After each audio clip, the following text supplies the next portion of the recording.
Still slant like I'm watching Puerto Rico. Or you conversations through the peephole. Rush to do anything but I'm not yours. They like ski where you been, I've gone rogue. Pushing peace with the whites and the vatos. Where we from, we ain't had role models. Nipples kinda like a Christ in the ghettos. Preaching all money in so we hustle. Never tell your next move, that's a no-no. I don't really do friends, they be so-so. Judas always in disguise as amigo. Most hated for my grace and my halo. It be spiritual warfare, angel versus demons, and it wouldn't be your bad. You can see how I see it, too much power for one man. The preacher man deceitful, how they claim to be chosen, but all men are equal. Power creates corruption, the man and his ego don't need a building to worship. The preacher about Jesus, polytricksters don't care, just hypnotize people. It should strengthen your faith when you're faced with great evil. Still slant like I'm watching Puerto Rico. Who are you? Conversations through the peephole. Rush to do anything but I'm not yours. They like ski where you been, I've gone rogue. Pushing peace with the whites and the vatos. Where we from, we ain't had role models. Nipples kinda like a Christ in the ghettos. Preaching all money in so we hustle.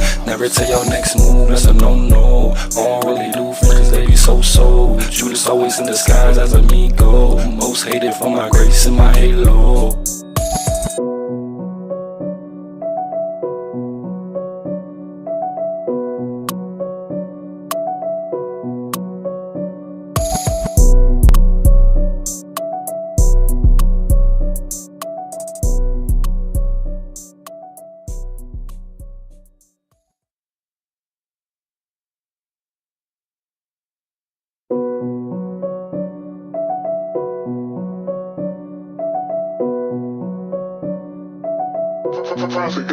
Still slant like I'm watching Puerto Rico. Or you conversations through the peephole. Rush to do anything but I'm not yours. They like ski where you been, I've gone rogue. Pushing peace with the whites and the vatos. Where we from, we ain't had role models. Nipples kinda like a Christ in the ghettos. Preaching all money in so we hustle. Never tell your next move, that's a no-no. I don't really do friends, they be so-so. Judas always in disguise as amigo. Most hated for my grace and my halo. It be spiritual warfare, angel versus demons, and it wouldn't be your bad. You can see how I see it, too much power for one man. The preacher man deceitful, how they claim to be chosen, but all men are equal. Power creates corruption, the man and his ego don't need a building to worship. The preacher about Jesus, polytricksters don't care, just hypnotize people. It should strengthen your faith when you're faced with great evil. Still slant like I'm watching Puerto Rico. Who are you? Conversations through the peephole. Rush to do anything but I'm not yours. They like ski where you been, I've gone rogue. Pushing peace with the whites and the vatos. Where we from, we ain't had role models. Nipples kinda like a Christ in the ghettos. Preaching all money in so we hustle.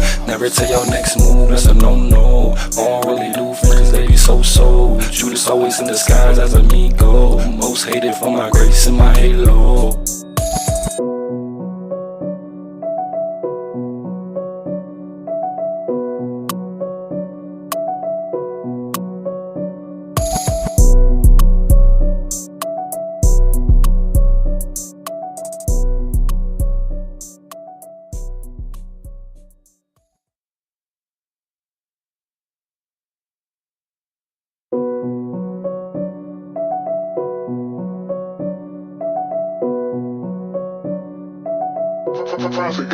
Still slant like I'm watching Puerto Rico. Or you conversations through the peephole. Rush to do anything but I'm not yours. They like ski where you been, I've gone rogue. Pushing peace with the whites and the vatos. Where we from, we ain't had role models. Nipples kinda like a Christ in the ghettos. Preaching all money in so we hustle. Never tell your next move, that's a no-no. I don't really do friends, they be so-so. Judas always in disguise as amigo. Most hated for my grace and my halo. It be spiritual warfare, angel versus demons, and it wouldn't be your bad. You can see how I see it, too much power for one man. The preacher man deceitful, how they claim to be chosen, but all men are equal. Power creates corruption, the man and his ego don't need a building to worship. The preacher about Jesus, polytricksters don't care, just hypnotize people. It should strengthen your faith when you're faced with great evil. Still slant like I'm watching Puerto Rico. Who are you? Conversations through the peephole. Rush to do anything but I'm not yours. They like ski where you been, I've gone rogue. Pushing peace with the whites and the vatos. Where we from, we ain't had role models. was kinda like a Christ in the ghetto, preaching all money in, so we hustle.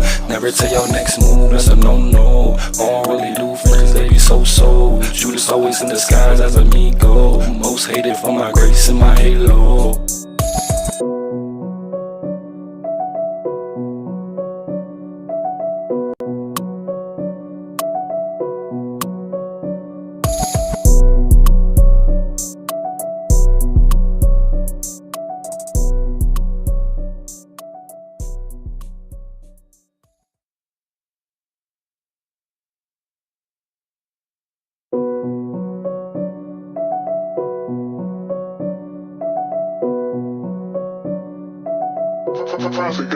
Stitch slang like I'm watching Puerto Rico, or you conversations through the peephole. Rush to do anything but I'm not sure. They like ski where you been, I've gone rogue. Pushing peace with the whites and the vatos. Where we from, we ain't had role models. And we're live. What is the deal? You know what I'm saying? If it's your first time tuning in, go smash the follow button to be up to date with all the recent streams and all that. You know what I'm saying? Episode 9, we covered Rampage Jackson and Raj Jackson and their toxic relationship and shit. So y'all can go check that out. You know what I'm saying? That's available. But today, we're going to be discussing the origins of Hollywood, because we're in a time where truth just needs to be revealed, bro. And I don't think enough people are seeking truth. So if I can't lead a horse to water or motherfucking force him to drink or none of that type shit, you know what I'm saying? I'm about to just splash niggas with water, bro, on God in heaven. Hope niggas wake the fuck up on bro them. Because at the end of the day, niggas ain't conspiracy theorists or crazy or no shit when people say that a lot of these executives at the top are a certain group. And it's a lot of nepotism going on. It's just when you say specifically who, you know what I mean? Like, the system breaks shit down behind it for telling the truth. And just think about it, bro. Like, if the regular Jane and John robs and kills and does the most for money, imagine what the ones who control the money do. Like, bro, like, but look, we about to get right into this shit, bro. There's no more Kanye is crazy or none of that shit, because look, this nigga, all he been saying for the past couple years is that there's certain people going behind my back, manipulating contracts, snaking niggas, and stealing money and shit, bro. Y'all about to see it for yourselves how Hollywood was even created and who runs this shit.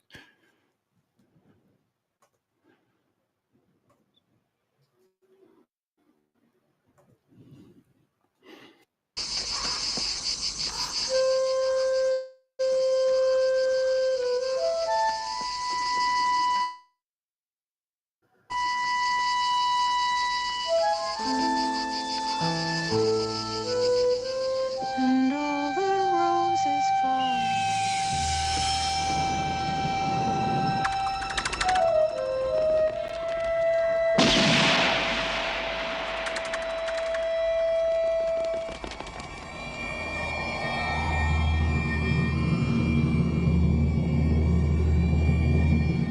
These images conceal memories. Beneath Hollywood's familiar stories lies a hidden history of persecution and murder which haunted a small group of men, not American cowboys, but Jewish immigrants. This is the story of the founders of Hollywood, the story of the idea that became their America and ours. What is America to me? A name, a map, or a flag I see. A certain word, democracy. What is the word? What You know is what I'm saying? America? We just doing that. Hold up. We just doing a deep dive right now into the origins of Hollywood and shit, just to prove a point. You know what I mean? That Kanye and all them niggas is not crazy when they say, bro, everything is controlled by a certain group. It just is what it is. You feel me? Like, bro. And like, people don't understand that, like, it's not just entertainment. Like, it's a reason why, like, it's okay for, like, the Israeli lobby to go and kill Palestinians and shit in America, back them up. It's because, bro, if you look at this story, this is dating back way back in, like, the 40s, 50s and shit. You feel me? When motherfuckers first came here and set up shop. You know what I mean? So that's what we about to get into. A house I live in, a plot of earth, street. Modern America first saw light on a Hollywood screen. It was largely the product of 6 movie studios established in the 1920s and run for over 30 years by a group of Jewish immigrants.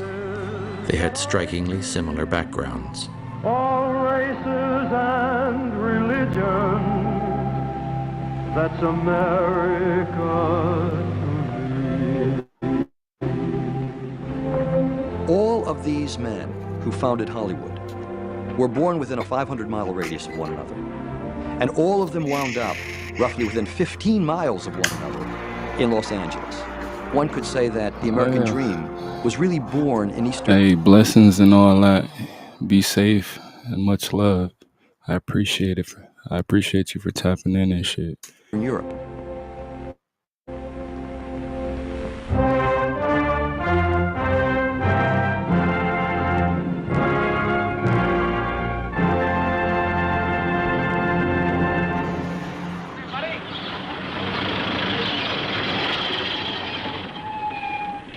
Well, here we are. This is the Warner Studio.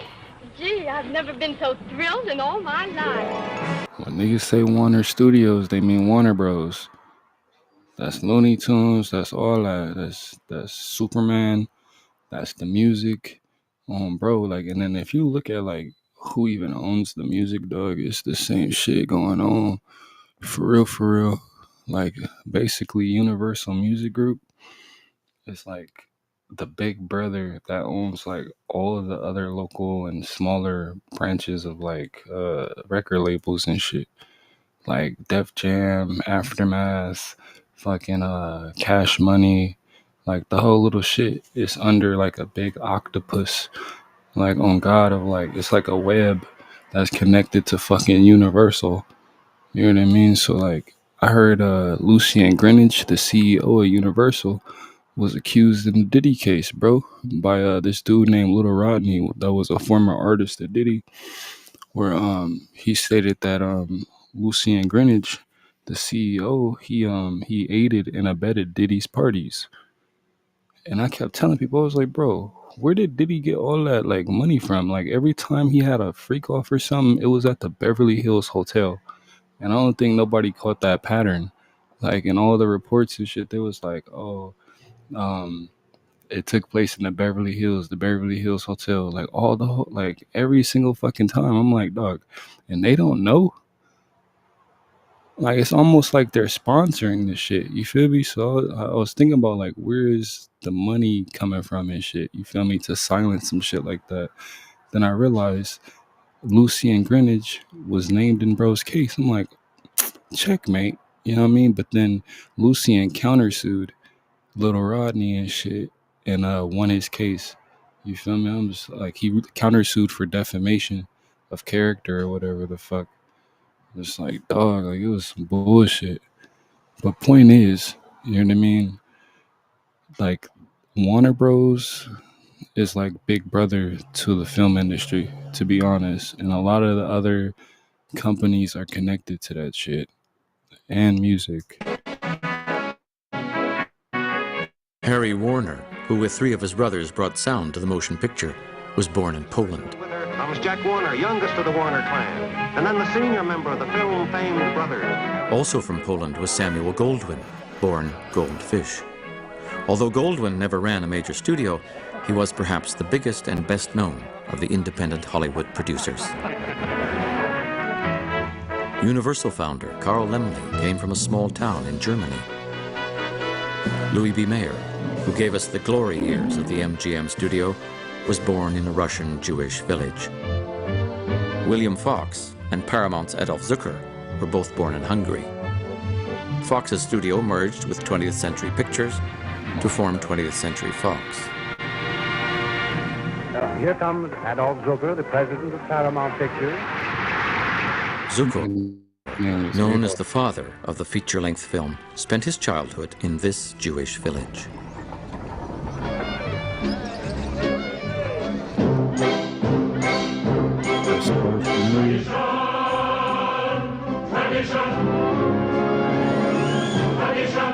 Prior to the 20th century, most Eastern European Jews were forced to live in poor villages. See, it's real life beef because I done hijacked they star and some more shit. Peep.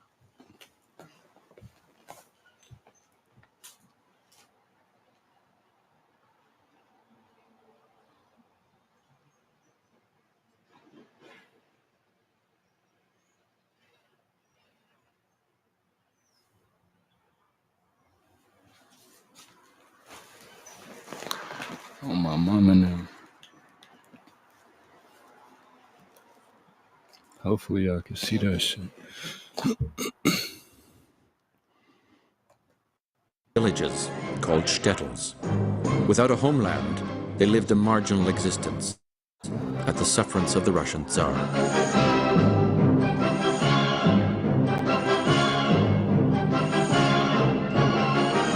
Rabbi, may I ask you a question? Certainly, Labish.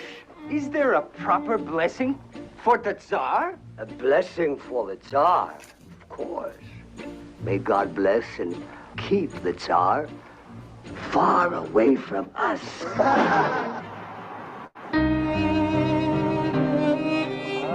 In these villages, religion and life were intertwined. Everyone spoke Yiddish, the Germanic language of the shtetl. These towns were alive with Yiddish songs, storytelling, theater, and humor that would eventually find their way to America. This rich cultural life insulated the shtetl Jews from their misery and the often hostile reality around them. Niggas look happy to me.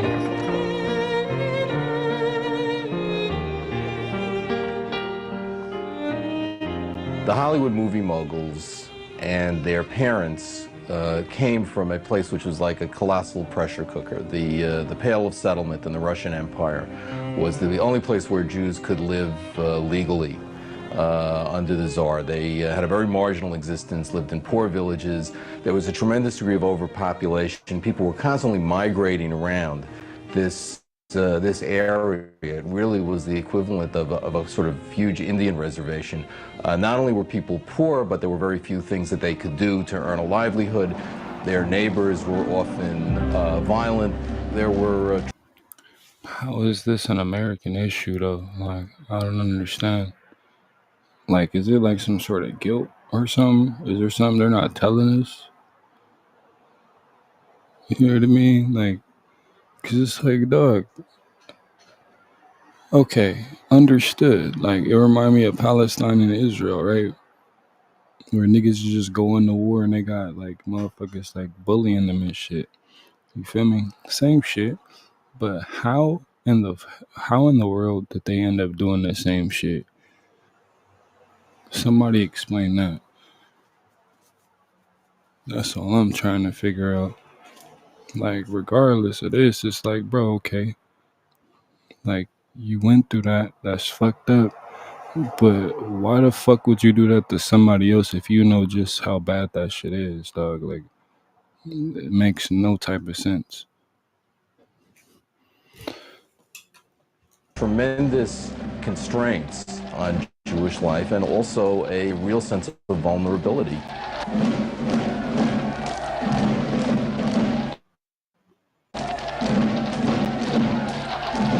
Without warning, death could come crashing down on the defenseless shtetls, reminding the Jews that as a people they were permanent outsiders, vulnerable and powerless. Before the turn of the century, hundreds of thousands died in pogroms, massacres of Jews. Certainly. Don't that sound familiar, though? Straight up, like, that shit sound like what they do in the Palestinians, like. neighbors kept running out of the front of their house yelling, the hooligans, the hooligans are here. Cossacks. They broke down the gate and they came in on horseback, on foot, wielding swords. And my oldest brother and my father each grabbed one of those clubs and they went out swinging. Fortunately, they came back, but there were a few people killed. This was the pogrom, and I lived through it. This is where the founders of Hollywood came from. This is what they were fleeing and why they came to America. These harrowing experiences are reflected in many Hollywood films. Again and again, images of the rampaging of They could come here to America as refugees, but Hispanics can't come back home to work? I don't understand, bro. Another solid argument. Like, I cannot comprehend how that is an issue. Like, besides niggas being racist. Like, bro. It's like, dog, like, any time in history where there was some people that look like that went through some shit, you know what I mean? America was head over heels ready to bring them in as refugees and shit and teach us about it. But then everything black or brown that went through the same shit or worse don't even get a page in the fucking textbooks, and then niggas do not get no type of help. Like, bro, if anything, they get deported and mistreated and abused and shit. Like, shit is insane. Oppressor, of the slaughter of the innocent, and of homes laid waste by fire, make their way into American movies.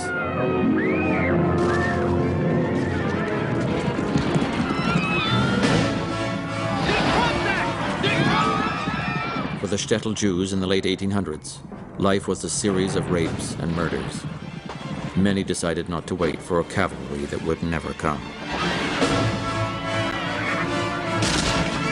For the Jews of Eastern Europe, there were three ways to flee. The first was...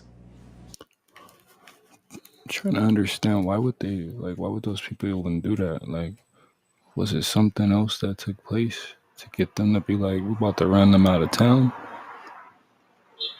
Or was it just all for nothing, just because they was bored? Like, can we get the full story on this? Like what actually took place?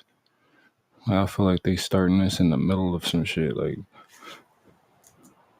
to stay where you were and participate in some Marxist or socialist movement where you could become part of a labor organization that would in turn create a great regime, a socialist regime in which Jews could be accepted as equals.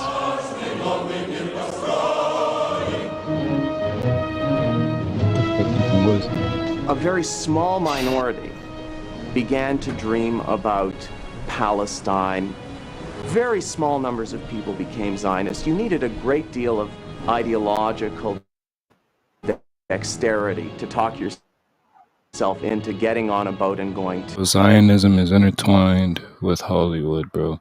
So when niggas say like, oh, the industry is marketing genocide through rap music and fueling the prison systems, boosting crime and shit like that through music and entertainment, it's not too far-fetched, bro, because those same people are just bombing and killing babies, bro, in Palestine. Straight the fuck up. And this is how it's all interconnected. Oh God, like, motherfuckers came over to Palestine, came to America with Zionism, dog. This is what it is. But the whole picture is that they were manipulated by the British in World War II, though. Just so the British could get a hand in the fucking Middle East for resources and shit. Vast Like some backdoor type shit. 2 million out of 2.5 million who left Eastern Europe to find their dream went to America. The smart money was on America. It was the simple place where you could imagine the dream of Jews having both opportunity for tolerance and also economic security. For Jews, this was a migration forever. They had no positive views of life in the old world. Many immigrants, in fact, talked about the last moment in Russia where they turn around and spit. In a way, we might even say that they actually became American, or they began the process of Americanization at the moment when they decided to leave, because they knew that there was no going back. Among these immigrants were the future founders of the studios. They came with little money and few belongings, but they brought with them a new vision of America. Hollywood was a dream dreamt by Jews who were fleeing a nightmare.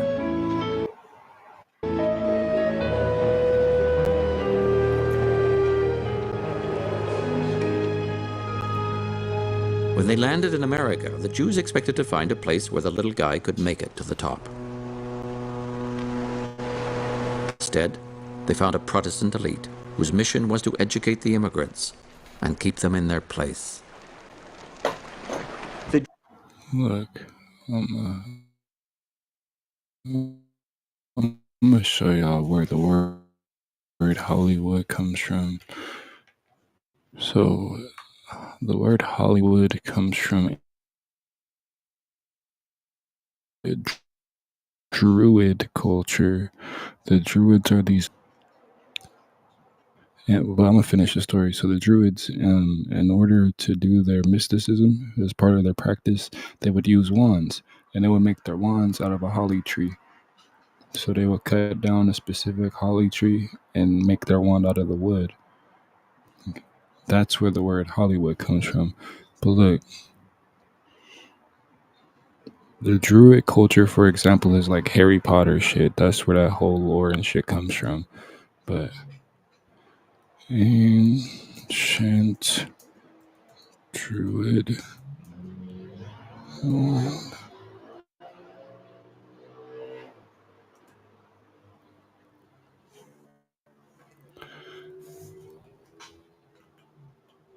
Ancient Druid tradition, particularly in Ireland, was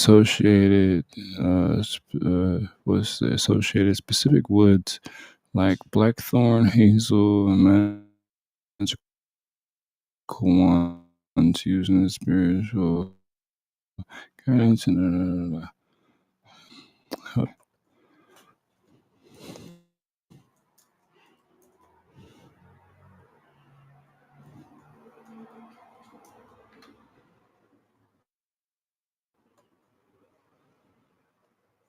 Bro, what the fuck?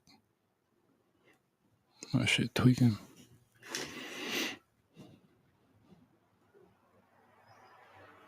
Why is it doing this?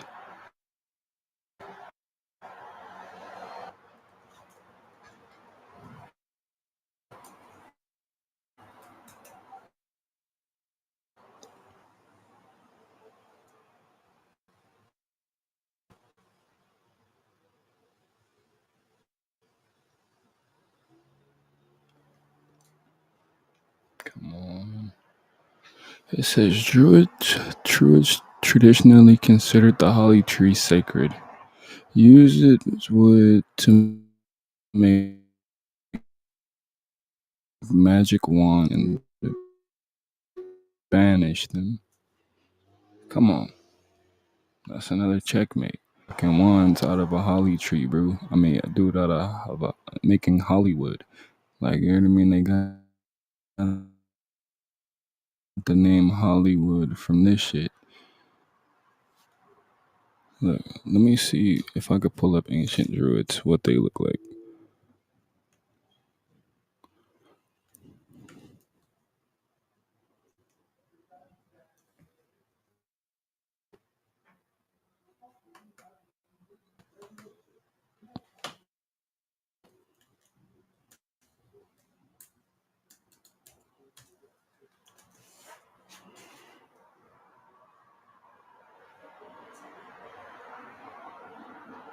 See if we can get some images.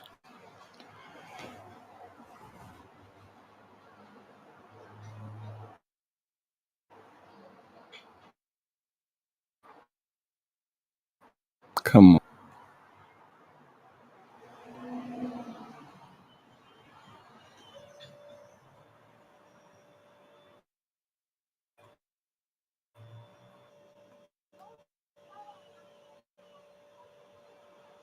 Like, look at these niggas, bro. But this is where all that Harry Potter shit comes from. Oh, God.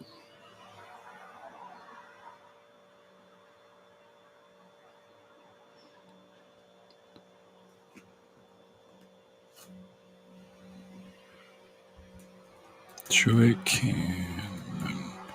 Right. The funny tie-in to this, right, is that they're not that ancient. They're in the Bible, bro. They were an ancient group of Canaanites. You know what I mean? This ain't just like fucking folklore or nothing. You know what I'm saying? The Canaanites, the land of Canaan is Palestine. Literally. And I'm gonna show y'all this shit after this. Look.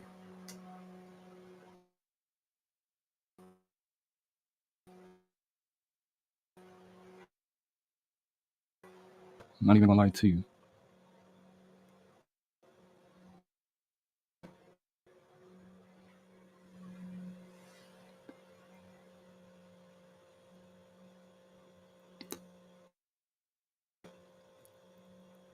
Just in the connection between Druids. Come on, bro. Druids are. Come on, bro. They're bullshitting.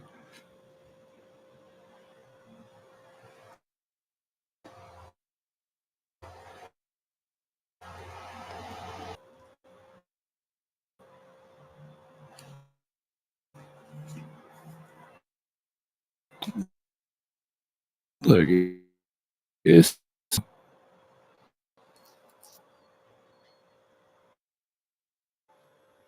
See, so you get what you can get. I mean, you know what I'm saying? Let me see.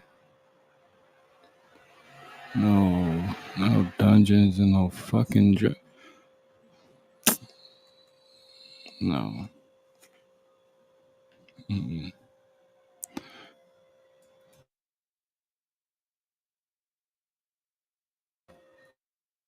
Druids.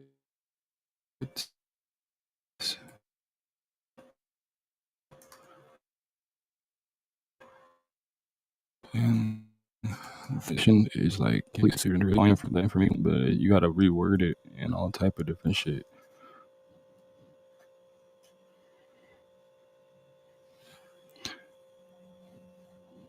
The Bible does not mention the Druids by name, but in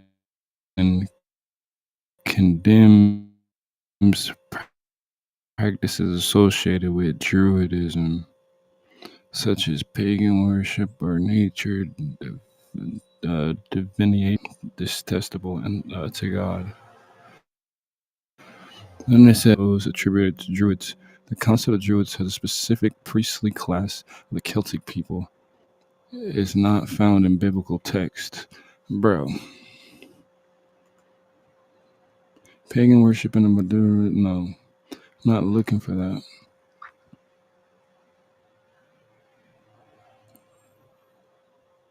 How can I write this shit, bro? Think. I'm going to find this.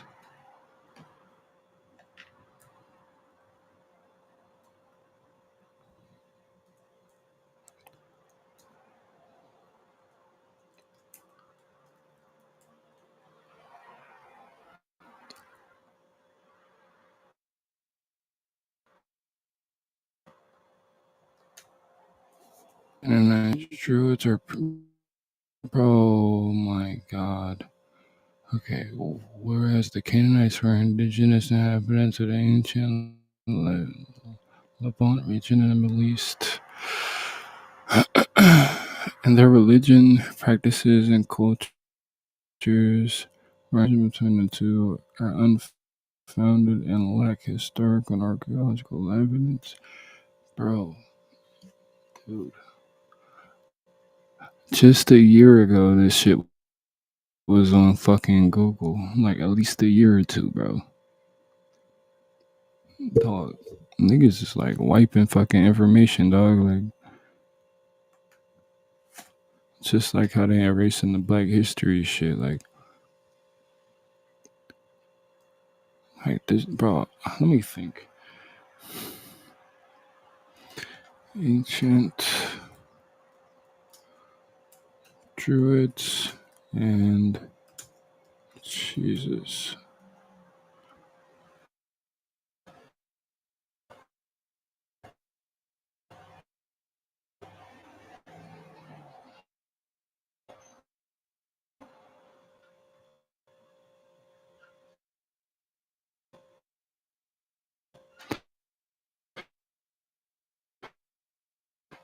There is no distinct legends such as Great theories claim Christianity and Judaism share similarities. Like, these are specific, bro.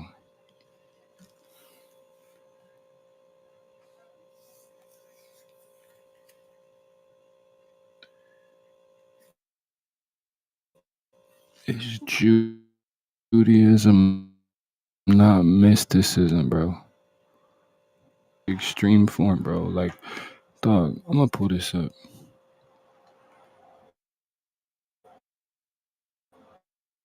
This is, I don't know how to spell that shit.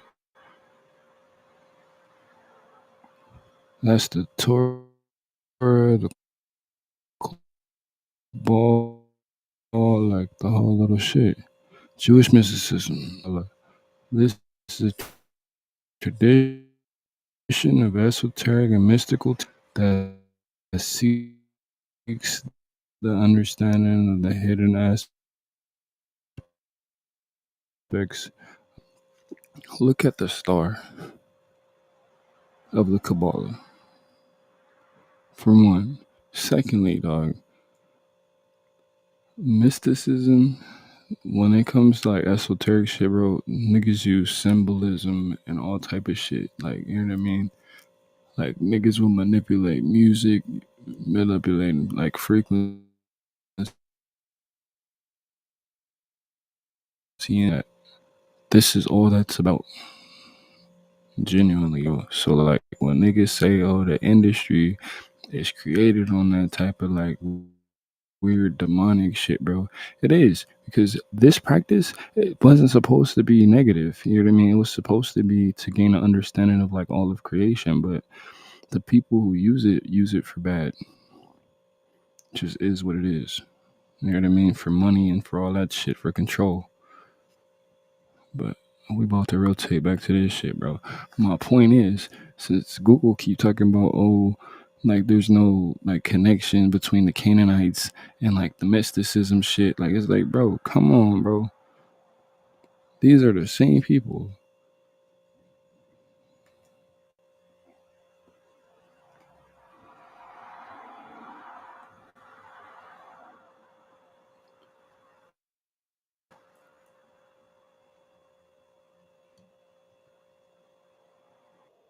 The dream with which the Jews came to America was very quickly frustrated. They couldn't get into financial services. They could work for slave wages. They couldn't live in the good neighborhoods. They could live in tenement slums. And it didn't take long before a great number of them began to once again fantasize about what it would really mean to realize the original dream.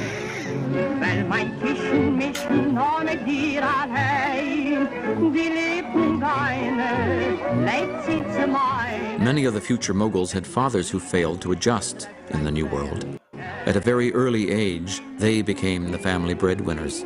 They developed an unrelenting desire to make it, to succeed in the America that existed somewhere beyond the Jewish ghettos.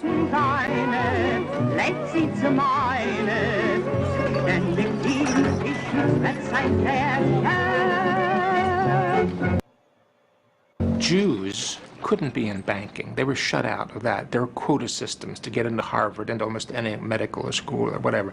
Any business or profession that was thought to be honorable was in some way or other excluded to Jews. So that they went into businesses that were, in a sense, outside of this system of dominance. Hollywood's future founders quickly distinguished themselves as risk takers and innovators. Adolf Zucker made his first fortune with the invention of... That's why the banking system now, the central banking system, is rigged how it is. You know what I mean? Out of like rage and like revenge and shit. You feel me? From like being blackballed in the beginning. Now in our day and age, they're the owners of every fucking thing. Oh God. And like not trying to get that shit up, pass it down to the next relative and thereof. Like of a fox stole, with a clasp inside the fox's mouth. The first moguls tended to come from various aspects of the sales business. Dry goods sales, Lemley was a clothier, Goldwyn was a glove salesman, Adolf Zukor in furs, Louis Selznick in the diamond business. And as they approached the motion picture industry, they approached it not from an engineering point of view, not from technology or machinery, but from how they can distribute a product. You really can't stress too much how pervasively Jewish the movie industry was in New York before World War I. Not that Jews were making movies or acting in movies, but there probably would not have been an extended Jewish family in New York at that time who did not have some relatives involved in some aspect of the movie industry, which was really a mom-and-pop industry of storefront theaters in not very elegant neighborhoods. My dad was president of Paramount for almost 30 years. The way he got into the business was quite wonderful. why is this shit glitching? My grandmother, who raised 8 children in 2 rooms above a fish and produce market in a Jewish ghetto in Chicago called Maxwell Street. She came rushing and said, Bonnie, you have to come here quickly. I have the most wonderful business. And she was going on and on. And this shit is not loading. She got him on a trolley car and took him to a kind of storefront Nickelodeon theater. And on the way there, she told... Did y'all hear that? Nickelodeon. This is why Dan Schneider was one of the biggest producers on Nickelodeon, bro. Dan Schneider is Jewish, dog. You know what I mean? It be like that. Biggest to do it for Nick. Produced the best sitcoms of kids television. You feel me? Just to be outed as a fucking pedophile and nobody investigates him or locks him up. But they make a documentary on it and make hella money though. Like, come on, bro. Come on, but y'all catch that? How she said Nickelodeon theater. You don't never hear the word Nickelodeon, bro. At all. Not a person named that shit. Not no business. You know what I'm saying? Just the network. You feel me? But that word is passed around in this community like bro is or nigga is in ours or some shit. She just said that without no hesitation, like kind of storefront Nickelodeon theater. And on the way there, she told him that this was the greatest business in the world because the people paid the money before they got the goods. Sam ran the projector, and Abe fed the film through it. Harry collected the money, and Jack's assignment, Jack was only like 12 or 13 at the time, but he was singing.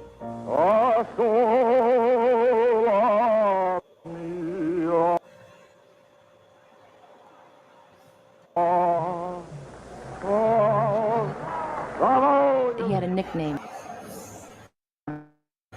Leon Zuardo. That's what he named himself.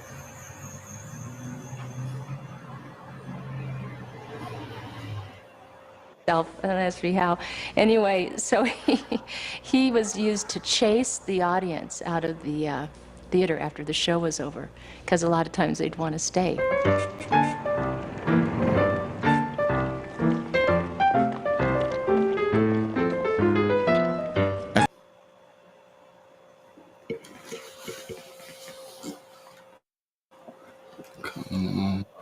At the turn of the century, movies reflected the vision of America shared by Thomas Edison and the other men who invented the film industry.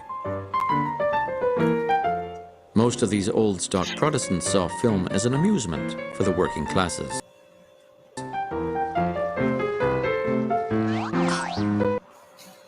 Look, a man in a dress. Come on, bro. Come on, like, this is where this shit come from. You feel me? Like, come, bro, like, what more do niggas need, though? Like, the films presented negative images of hook-nosed Jews, blacks, and others. They championed an idea of America where the white upper classes ruled and immigrants knew their place. Take one movie, just one movie. Biographs, The Fights of Nations.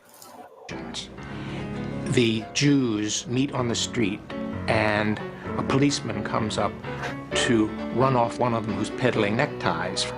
One of the other Jews pulls out money and hands it to the policeman as a bribe to let his friend sell the neckties. There is a thread connected to the money, so as the cop walks away smugly, the money pops out of his pocket back into the Jew's pocket. They're petty merchants, they jabber, and they corrupt cops. It's all so perfect. The blacks, they're in a saloon, and a fight ensues in which a huge razor is pulled. So the blacks dance, they fight over women, and they fight with razors. Then two Scotsmen fight nobly with courage and dignity. Then it cuts to the end, and the ethnic groups that are thought to be noble come out into a kind of tableau. John Bull comes out and shakes hands with everybody. Johnny Reb from the Confederacy comes out and takes a bow. The Scotsman comes out and takes a bow. And finally, Uncle Sam comes out and takes a bow. No Jews, no blacks.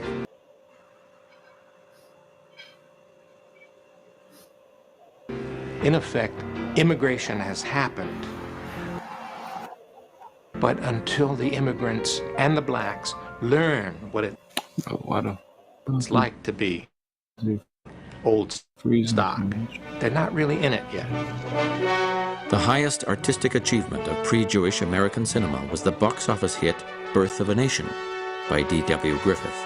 Bro, what? Birth of a Nation was a... Dude, this movie was premiered in the White House. It was the first movie to be, like, premiered in America on some real shit. And that shit depicted a black dude, like a white dude in blackface, chasing a white girl off a cliff. You know what I mean? Trying to, like, take cheeks. You know what I'm saying? Like, come on, bro. Like, motherfuckers been exploiting us since the beginning and stereotyping us since the beginning in their industry, bro. Now they profit off of death and genocide and trauma. It just is what it is, bro. That gang culture music shit, that shit corny. Like, yeah, that shit hard or whatever. But my nigga, that's 15% of Americans, bro. You know what I'm saying? And that shit fuels the prison systems. You got little niggas listening to NBA Youngboy and shit. And then it's hella easy to blame it on the parent because niggas don't take the time to think about how we come from a generation of kids raising kids, bro. You know what I'm saying? So you can't have the same expectancy of like these children raising kids and shit being solid parents, bro. Like, oh God, like that generation is more subjected to play NBA YoungBoy and listen to that motherfucker with the kid versus the past 2 generations before that. Like, it just is what it is, bro. But like, motherfuckers have capitalized on trauma and death and genocide, bro, in the industry and shit. The banks are private. You know what I mean? The motherfucking the labels are private. You know what I mean? All that shit is private, bro, and it's owned by the same people. Like, it just is what it is, fool. Like, this shit is insane. The explicitly racist story glorified the Ku Klux Klan and played on white America's fear of racial intermixing.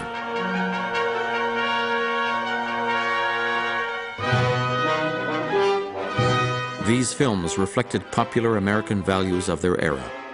Ironically, they were being shown in Jewish-run theaters to audiences of Jews and other immigrants.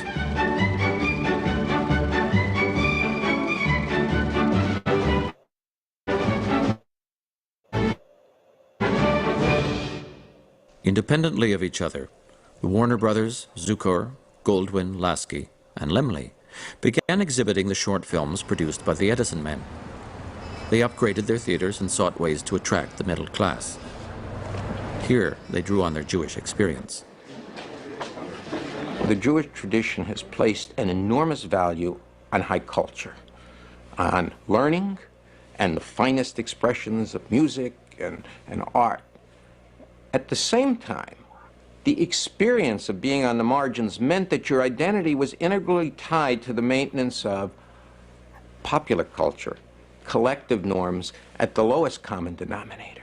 And that combination of a commitment to high culture on the one hand and an appreciation of low culture or popular culture on the other was the perfect preparation. Adolf Zucker turning to a Sarah Bernhardt for a popular film, I think, is a case in point.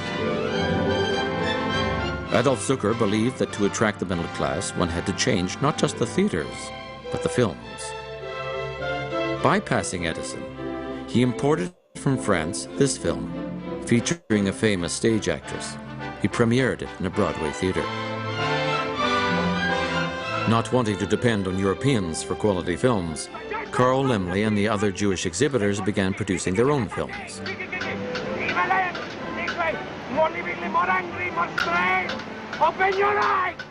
Edison decided that the Jews had overstepped their bounds. To shut them out in 1908, he organized a producers' trust that declared a monopoly on film production in America. 7 years later, Edison's trust would lose its monopoly in the courts. But in 1912, to escape Edison and the goons he sent to enforce his control of the industry, the future moguls headed west to the orange groves of California. Here they found immediate success. Now, why did they move to California? I believe that they went there because California was a raw social environment.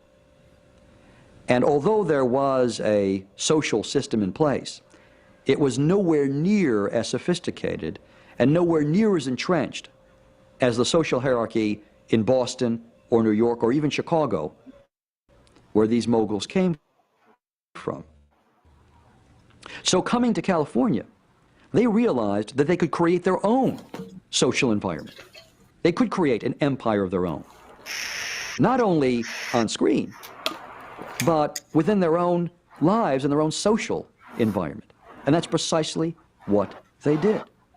In 1915, Carl Laemmle had decided to open a very large plant in the valley north of Hollywood, which they called Universal City, and they got themselves a postal designation for Universal City with its own mayor and its own police force. Remember when I said Universal, bro? Niggas sounded crazy. I'm just saying. A gigantic facility that includes all necessities for designing films, building sets, photographing them, editing them, costuming them, writing the scripts, housing the executives, all under one piece of property, which he would people with his relatives, very famously brought over from Laupheim, Germany. And they were very pleased that this was, the first movie-making city in the world.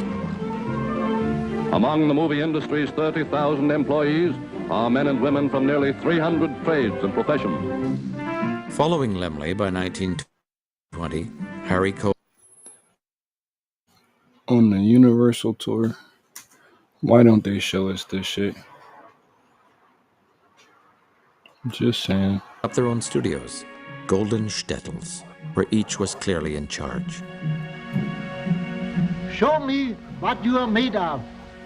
If you have the slightest doubt, be man enough to step aside and let the go-getters go ahead. I will not have quitters or lazy men working for Universal. That's straight from the shoulder, isn't it? They were tough. They had to be tough. They came up from the ghettos, most of them. They had to survive in a business that was cutthroat. And if they didn't cut throats first, their own would be done.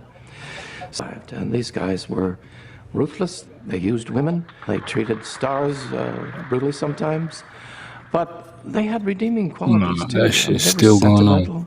My God, Louis B. Mayer would cry at the drop of a handkerchief. And they were, most of all, showmen. And they loved movies. They lived for movies. And that's a greatness that does not exist today. I'd been here about a week on the lot in 1937, and Adolf Zucker, who was head of Paramount, sent me to Columbia to deliver a message to Harry Cohen, who was the head of Columbia Pictures. And he's sitting at his desk, which is elevated about 6 inches off the floor. And he's on the phone, other hand extended. He's getting a manicure, a barber's cutting his hair, and he's getting a shoe shine. Now that's something you're going to see, a man on the phone, head of a studio, manicure, shoe shine, and a haircut all at the same time. And I said, man, this is Hollywood. Let me at him. How the hell are you? Good trip? My name is Jack Lipnick. I run this stop. I'm from New York myself. Minsk, if you want to go all the way back. The writer is king here at Capitol Pictures. You don't believe me? Take a look at your paycheck at the end of every week. That's what we think of the writer. So what kind of pictures does he like? Mr. Fink hasn't given a preference, Mr. Lipnick. So how about it, Bud? Well, to be honest, I don't go to the pictures much, Mr. Lipnick. That's okay. That's okay. That's okay. That's just fine. You probably walked in here thinking that was going to be a handicap, thinking that we wanted people who knew something about the medium, maybe even thinking there was all kinds of technical mumbo jumbo to learn. You were dead wrong. We're only interested in one thing. Can you tell a story, Bart? Can you make us laugh? Can you make us cry? Can you make us want to break out, enjoy a song? Is that more than one thing? Okay. The point is, I run this dump, and I don't know the technical mumbo jumbo. Why do I run it? It's like a horse sense, goddamn it. Showmanship. And also, I told you this. I am bigger and meaner and louder than any other kike in this town. Did you tell him that, Luke? And I don't mean my dick is bigger than yours. It's not a sexual thing, although you're the writer, you'd know more about it. Coffee? Jack Warner was considered a primitive, told terrible jokes. And yet that studio produced a legacy of tremendous films, from The Jazz Singer to Casablanca to My Fair Lady. So he must have been doing something right. There's a very romantic notion that Hollywood movies were made by artists. The director and the writer, and to a certain extent the stars, actually made these movies. Those were the real artists, and these guys were only businessmen. I would place the artistic sensibility not with the director, but with the studio head. And for those who say, well, this is ridiculous, I would say, from beginning to end, the executive had the primary input into the picture and supervised every aspect of production, over and above the fact that beyond any individual picture, it was the executive who created the entire studio apparatus. Every producer who worked there, every director who worked there, every writer who worked there, and every star who worked there was part of the larger system that was created by the Hollywood Jews. I'm not sure that there was an, quote, American dream before the Jews came to Hollywood and invented it. what you had was a westward movement, and you had the idea of freedom, but you didn't have what we have today, which is a popular culture that creates dreams. That's a dream factory. Once the studios were in place, She has a point. Oh, God. the Jewish moguls produced hundreds of feature-length films each year. Movies that presented America with a new vision of itself. A vision that was very different from that of the establishment filmmakers of the Edison Trust. Be optimistic, don't you be a mourner. Brighten up that corner and smile. Don't wear a long face, it's never in style. Be optimistic and smile. They got to put their hopes and aspirations and mythologies about what a perfect life would be like, which is something I think people probably spend a long time thinking about when they have a very imperfect life with a great deal of persecution, disempowerment. You know, what would the system be if we could make it up and show it to you? I want to make that come to life for every boy in this land. Yes, and all light it up like that, too. You see, boys forget what their country means by just reading the land of the free in history books. When they get to be men, they forget even more. Liberty's too precious a thing to be buried in books, Miss Saunders. Men should hold it up in front of them every single day of their lives and say, I'm free to think and to speak. My ancestors couldn't, I can. And my children will. The Jewish determination to survive was repackaged as the will of all common people to go on. We sure taking a beating. I know. That's what makes us tough. Rich fellas come up and they die, and their kids ain't no good and they die out. But we keep a-coming. We're the people that live. They can't wipe us out, they can't lick us. We'll go on forever, Pa, 'cause we're the people. Unlike Edison, the moguls celebrated the working class while extolling middle-class values. It's Andy Hardy. Surprise! What's this all about? The moguls created a fantasy version of their own lives. They created an America where families were strong. The flight from persecution had destroyed their own families. The movies showed the family as indomitable and treated mothers with reverence. The immigrant Jews also appealed to the aspirations of youth, another group of perennial outsiders forced to prove itself. George Washington was just a kid when he chopped down that tree. But if they'd locked him up for that, where'd this country be? They call us babes in arms. They think they must direct us. But if we're babes in arms, we'll make them all respect us. Why have we got our arms? Theirs was a mythical America, a world of boundless optimism, happy endings, and homespun truths. This was a world of clapboard houses with broad verandas and white picket fences, gleaming streets and shops with friendly picture windows.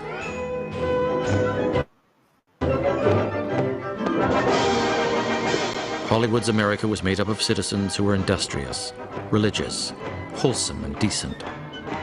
And although they were of different classes and ethnicities, they were knitted together by a larger, almost spiritual sense of family. The moguls created the images, the icons, and the visual forms that we identify with the American way of life. They created their own America, an America which is not the real America. It's their own version of the real America. But ultimately, this shadow America becomes so popular and so widely disseminated that its images and its values come to devour the real America. And so the grand irony of all of Hollywood is that Americans come to define themselves by the shadow America that was created by Eastern European Jewish immigrants who weren't admitted to the precincts of the real America. Somewhere over the rainbow, way up high, there's a land that I heard of once in a lullaby. Didn't she get violated on set, bro? And who owns MGM? Who's liable for that? Come on, bro. Somewhere over the rainbow, skies are blue, and the dreams that you dare to dream really do come true. Someday I'll wish upon a star and wake up where the clouds are far behind me, where troubles melt like lemon drops away above the chimney tops. That's where you'll find me. Somewhere over the rainbow,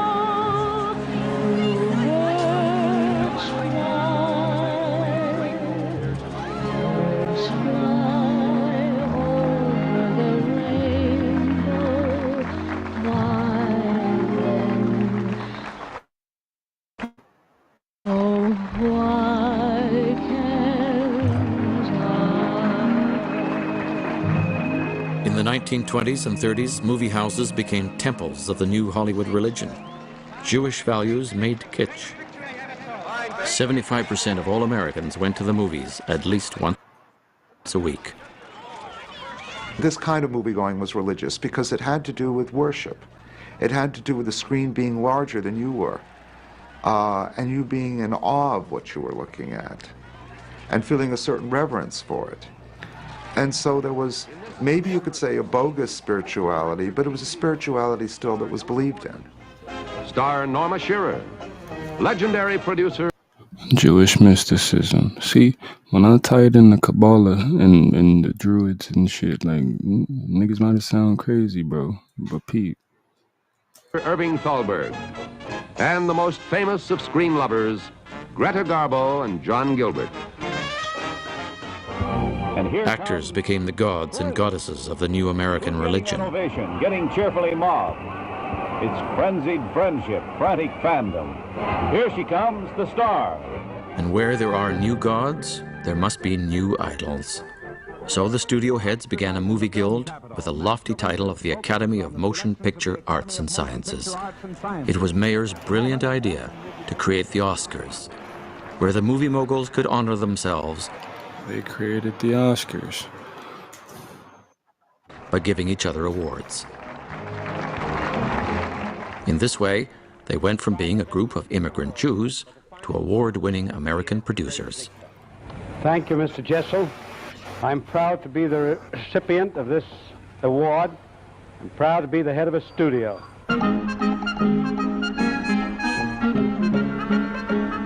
In their own lives, the Hollywood Jews subscribed to the religion of their own making. They were the quintessential little guys who had made it to the top. They threw parties on their yachts. They dressed in tailor-made suits. They lived in the kind of houses that aristocrats were supposed to live in. And when they were not admitted to the Gentile country clubs, they rebuilt this one, Hillcrest, bigger and better than all the rest.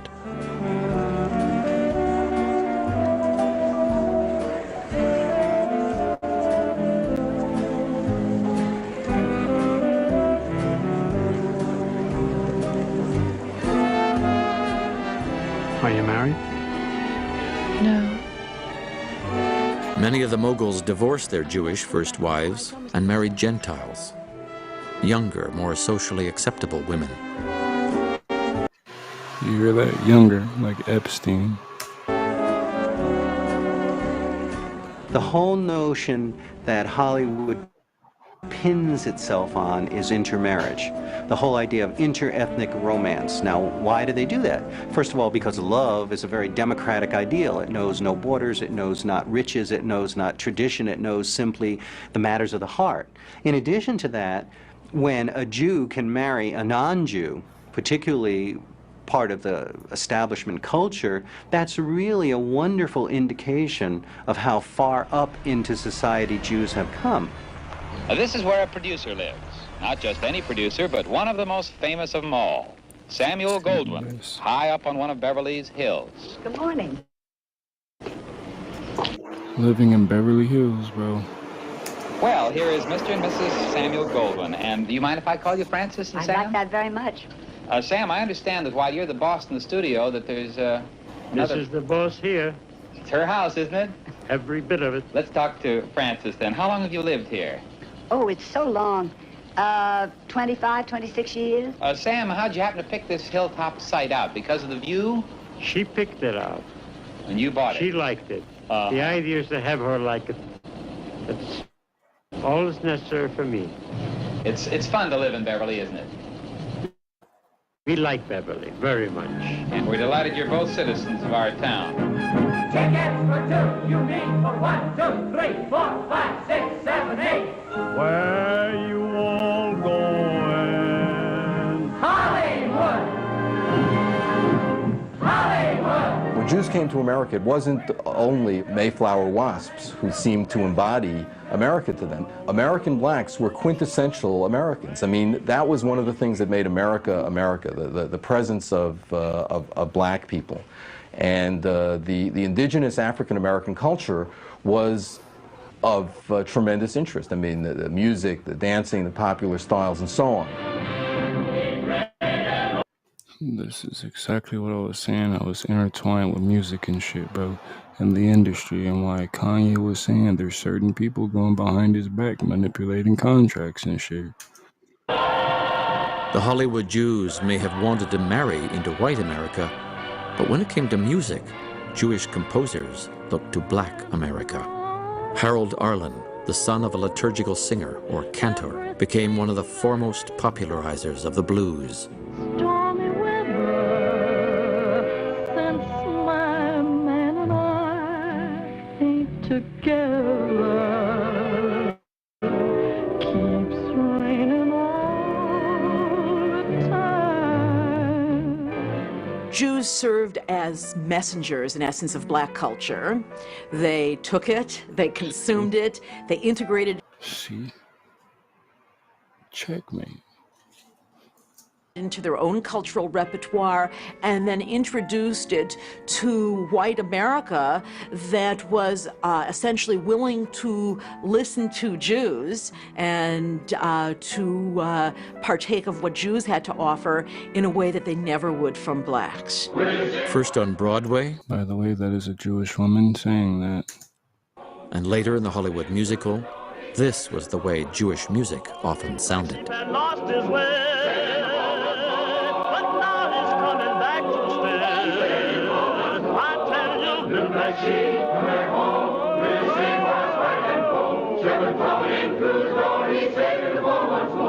In writing lyrics, they turned to their Jewish immigrant concerns of people needing to belong somewhere, needing some kind of redemption through America. The Jews took these themes, but instead of putting them to Jewish music, they borrowed black forms that they saw as authentically American. In a sense, they wrote music in blackface.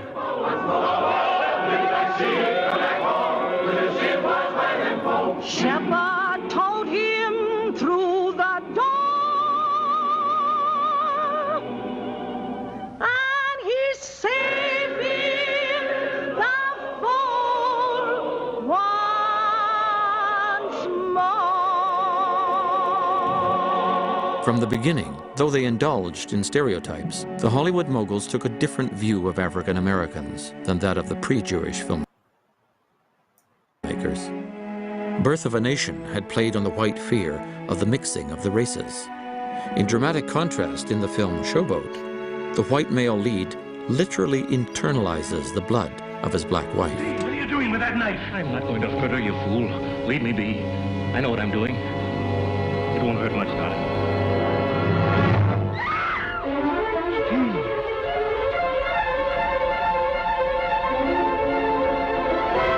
The Hollywood Jews wanted to be accepted as Americans. Their films advocated assimilation, not just for Jews, but for everyone.